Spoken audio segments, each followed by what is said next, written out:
cuci tangan.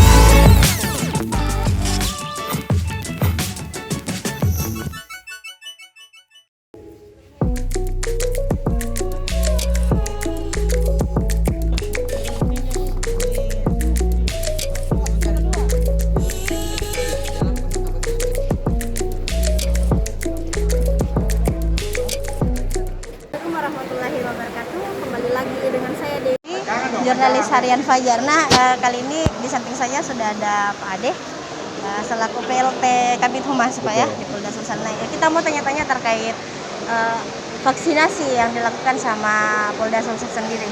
Iya. Gimana? Jadi terima kasih untuk Polda Sulsel bersama-sama dengan TNI dan Pemda sedang melaksanakan kegiatan yang secara masif untuk melakukan vaksinasi kepada masyarakat. Alhamdulillah untuk hari ini kita melaksanakan di SMK 10.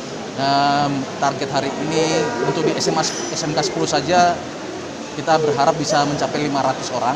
Ini di luar dari satwil atau di polres-polres yang lain. Karena sampai hari ini seluruh polres yang ada di Sulawesi Selatan melaksanakan vaksin semua untuk mengejar target sesuai dengan perintah Bapak Presiden 70% di akhir tahun. Demikian. Di mana-mana saja itu Pak, kalau boleh tahu? Hampir di semua kabupaten. Semua kabupaten sedang melaksanakan kegiatan vaksinasi. Tentunya dengan target yang diharapkan saat ini 70%, kita sudah di posisi 67% lebih.